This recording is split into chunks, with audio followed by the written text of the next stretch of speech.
నమస్తే. ఇన్నాళ్ళు నన్ను సపోర్ట్ చేస్తూ, ఎంకరేజ్ చేస్తూ మీ ప్రేమని నాకు అందిస్తున్న ప్రతి ఒక్కరికి కృతజ్ఞతలు. అలాగే ఈ వీడియో కూడా ఖచ్చితంగా మీకు ఉపయోగపడుతుంది. లైక్, షేర్ అండ్ సబ్స్క్రైబ్ చేసి మీ సపోర్ట్‌ని నాకు అందించండి. అలాగే ఈ వీడియో పట్ల మీకున్న అభిప్రాయాన్ని కామెంట్ సెక్షన్‌లో కామెంట్ చేసి తెలియజేయండి. ఇప్పుడు వీడియోని చూద్దాం. నమస్తే. Welcome to our channel. నేను పద్మిని. ప్రస్తుతం మనతో పాటు ప్రముఖ ఆధ్యాత్మికవేత్త, ఆస్ట్రోన్యూమరాలజిస్ట్, ఎనర్జీ వాస్తు స్పెషలిస్ట్, శ్రీ విద్య ఉపాసకురాలు శ్రీమతి జయప్రద గారు మనతో పాటు ఉన్నారు. మాట్లాడదాం. నమస్కారం అండి. నమస్తే అమ్మా. శ్రీమాత్రే నమః. బాగున్నారా? బాగున్నాం. 15 రోజులైందో మీరు వచ్చి తెలుసా? గుర్తున్నామా మేము? గుర్తున్నా. నన్ను పద్మిని అయ్యయ్యో. మీకు ఛానల్ ఉంది. Definitely. చాలా రోజులైంది మేము అవును. బాగున్నారు కదా? చాలా బాగున్నారు అన్న. రైట్. కాకపోతే ఇంట్లో కొంచెం పూజ Yeah, వాటి వల్ల తెలుసు రాలేకపోయింది. తెలుసు నాకు. జయప్రద గారు, రాశుల వారి గురించి ఒకసారి మనం మాట్లాడుకుంటాం. కొత్త టైప్ ఆఫ్ సిరీస్ ఖచ్చితంగా చేద్దాము. ఏ రాశి వాళ్ళు ఎవరిని వివాహం చేసుకోవచ్చు అనేది, ఎందుకంటే కొంతమందికి జాతకాలు ఉండొచ్చు, ఉండకపోవచ్చు. ఒక్కొక్కసారి జాతక పొంతన కలిసిందండి, బోళ్ళు మనతో చూపించుకున్నాము, అయినప్పటికీ గొడవలు వస్తున్నాయని చెప్పే వాళ్ళు కూడా లేకపోలేరు. సో అసలు రాశి వారిగా చూసే పద్ధతి ఏమైనా ఉందా? ఏ రాశి వాళ్ళు ఎవరిని చేసుకోవాలి, ఎట్లాంటి జాగ్రత్తలు తీసుకోవాలి, ఈ విషయాలు మొత్తం అసలు 12 రాశులకి సంబంధించి ఒకసారి మీరు ఏమైనా చెప్పగలరా? తప్పకుండా చెప్దాం. ఎందుకంటే చాలా అవసరం కదా ఇప్పుడు. Definitely. ఇప్పుడు కాలానికి చాలా అవసరమైనది. మనం జాతకము అంటే ఒకప్పుడు జాతకం అంటే పొంతన ప్లస్ నాడి, తర్వాత నక్షత్రం పద్ధతి ఇవన్నీ చూసుకుని చేసుకోవడం. ఎందుకంటే ఆరోగ్య సమస్యలు రాకుండానికి, సౌభాగ్యం బాగుండడానికి, భార్యాభర్త ఇద్దరు కలయిక ఉన్న ఆనందంగా ఉండడానికి, కరెక్ట్. తర్వాత వాళ్ళకి సకాలంలో సంతానం, యోగాలు, అన్ని భోగాలు అన్ని అనుభవించడానికి బాగుండాలని చూసేవాళ్ళు లెక్కలు. కానీ ఆ రోజుల్లో చూసే పద్ధతి వేరు, ఈ రోజుల పద్ధతి వేరు. ఆ రోజుల్లో ఏంటంటే మనస్తత్వం ఎలా ఉన్నా అవసరం లేదు, కుటుంబం మంచిది అని అంటే ఆ ఇంట్లో వివాహం చేయడానికి సిద్ధపడేవాళ్ళు. సో అలా చేసుకుని నేను నేర్పించండి చిన్నప్పుడు మా 40 ఏళ్ళ కిందట మేము కింద మాకు చిన్నప్పుడు ఏం నేర్పించండి, నాన్న నువ్వు ఇప్పుడు ఏమైనా చేసుకో, అత్తగారింటికి వెళ్ళాక మీ అత్తగారు ఏం చెప్తా చేయాలి, మీ ఆయన ఏం చెప్తా చేయాలి, చక్కగా అలా నేర్పించేవాళ్ళు. అదే చెప్పేవాళ్ళు. మనం ఎన్ని ఆటలాడినా, ఎన్ని బంతి పాటు పాడినా, మేము ఏం చేసినా మీకు అన్ని జరుగుతాయమ్మా, అత్తగారింట్లో మాత్రం మీ అత్తగారు వాళ్ళు ఏం చెప్తే అది చేయాలి అని చెప్తూ ఉండేవాళ్ళు. ఆ మైండ్ లో ఆ ఒక సీడ్ వేయడం వల్ల మనకి ఎప్పుడు కొన్నా కరెక్టే, అత్తగారింటి దగ్గర మన మార్పు ఈ మార్పు అనేది అలవాటు అయిపోయింది. ఖచ్చితంగా మారేవాళ్ళు. కానీ ఇవాళ అలా ఎవరు చెప్పట్లేదు, అలా ఎవరు పెంచట్లేదు. ఒకళ్ళని ఇద్దరిని బోళ్ళంత గారాబంతో పెంచుతున్నాము, ఇండిపెండెంట్ గా పెంచుతున్నాము, సమానత్వంగా ఉండాలనుకుంటున్నాం. తప్పేం కాదు. కానీ అవతల వాళ్ళకి ఇవ్వాల్సినటువంటి వాల్యూ ఇవ్వాలి, రిలేషన్ కి ముందుగా వాల్యూ ఇవ్వాలి. 100% తప్పు కాదు, అలాగని కరెక్ట్ గాని కాదు. ఎందుకు అంటే అది ఒక విధంగా మనకి వాళ్ళ శాపాలుగా మారిపోయి, పిల్లలు పెద్దవాళ్ళే బాగా మెచ్యూర్ అని కొంచెం వాళ్ళు మెచ్యూర్గా పెంచుదాం అనుకుంటే వాళ్ళు ఇంకొంచెం మెచ్యూర్డ్ అయిపోయి మన్నే దమాయించే తత్వానికి వచ్చేసింది. అందువల్ల కొన్ని మిస్టేక్స్ ఉన్నాయి.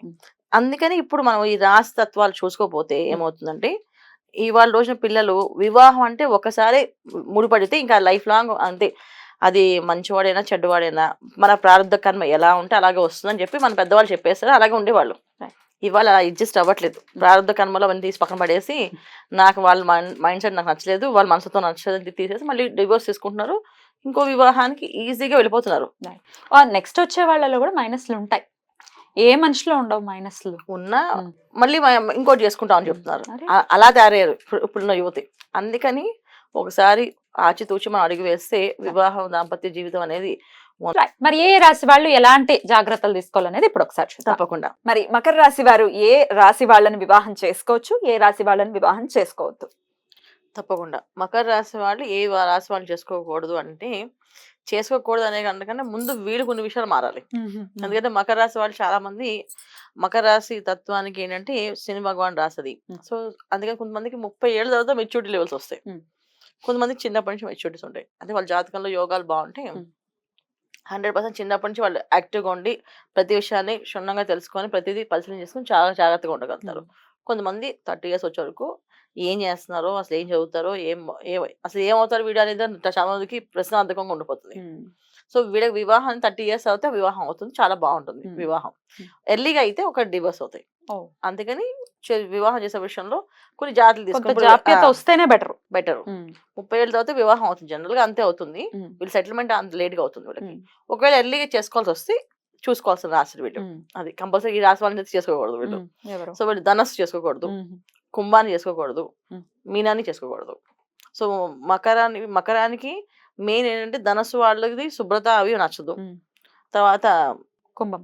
కుంభరాశి వాళ్ళని ఎందుకు చేసుకోకూడదు అంటే కుంభరాశికి జనరల్ గానే వాళ్ళ ఆలోచన విధానం వేరేగా ఉంటుంది, డిఫరెంట్ గా ఉంటుంది. సో కుంభరాశి జనరల్ గా ఏ విషయమైనా ప్రతిదానికి ఫస్ట్ తలకే ఊపుతారు, తర్వాత వాళ్ళు అవస్థ పడతారు. ఇప్పుడు ఒక పని చేస్తారంటే సరే అండి చేసేస్తామని చెప్తారు. ఒక అబ్బాయికి ఇప్పుడు సిగరెట్లు అలవాటు ఉంది ఒక అబ్బాయికి. ఈ అమ్మాయి మకర రాశి అమ్మాయి అడిగింది, నీకు సిగరెట్లు అవి అలవాట్లు ఉన్నాయంటే ఉన్నాయండి. అంటే ఇవన్నీ మానేయాలి, నాకు నచ్చదండి పెళ్ళి అయిన తర్వాత అంటే అలాగేనండి చెప్తుంటారు. ఆ తర్వాత వాళ్ళు పెళ్ళి అయిన తర్వాత మానడానికి చాలా ఇబ్బంది పడతారు, వాళ్ళు మానలేరు. సో అలాగే అమ్మాయి వచ్చింది. ఇప్పుడు ఈ మకర రాశి అబ్బాయి నాకు మా ఇంట్లో ఇలా పద్ధతులు ఉంటాయి, ఇలా ఆచారాలు ఉంటాయి, ఇవన్నీ చేయాలి నువ్వు అంటే ఒప్పుకుంటుంది. తర్వాత చేయలేక ఇబ్బంది పడుతుంది, అవస్థ పడుతుంది. సో అలా అవస్థపడి ఆ రోజుల్లో అయితే అవస్థ పడేవాళ్ళు. ఈ రోజుల్లో ఎవరు అవస్థ పడుతున్నారు, నచ్చట్లేదు చెప్పి డివోర్స్ చేసేసుకుంటున్నారు. సో అందుకని వద్దని చెప్పేస్తుంది కుంభరాశి వాళ్ళని. మీనరాశికి మకర రాశికి ఎందుకు సెట్ అవ్వదు అంటే మీనరాశిలో ఉండే లక్షణాలు ఏంటంటే అబ్బాయిలు మెయిన్.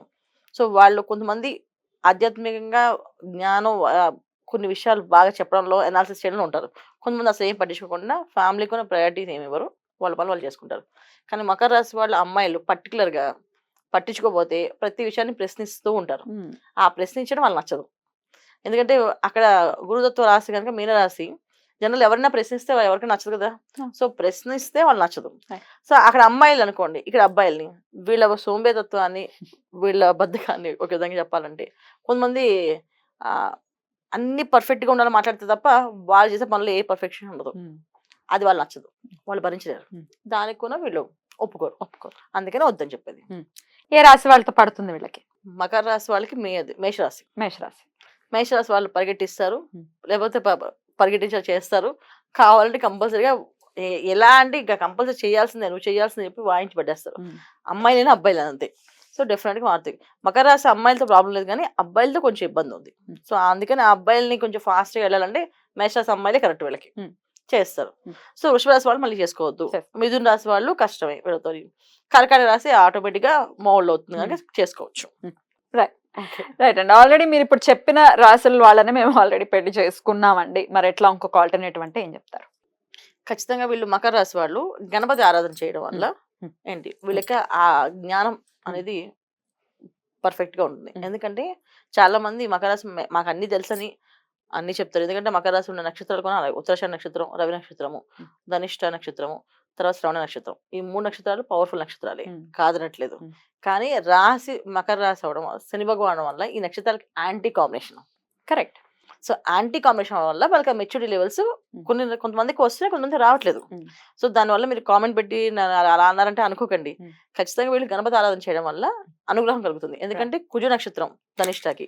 సో కేతు అనుగ్రహం కావాలి, అలాగే గణపతి అనుగ్రహం కావాలి. అప్పుడే వాళ్ళ సంసార జీవితంలో ఆరోగ్యం బాగుంటుంది, ఆనందంగా ఉంటుంది. నెక్స్ట్ శ్రవణ నక్షత్రం, చంద్ర నక్షత్రం. సో మనసు ఎప్పుడు కూడా ప్రశాంతంగా ఉండాలి.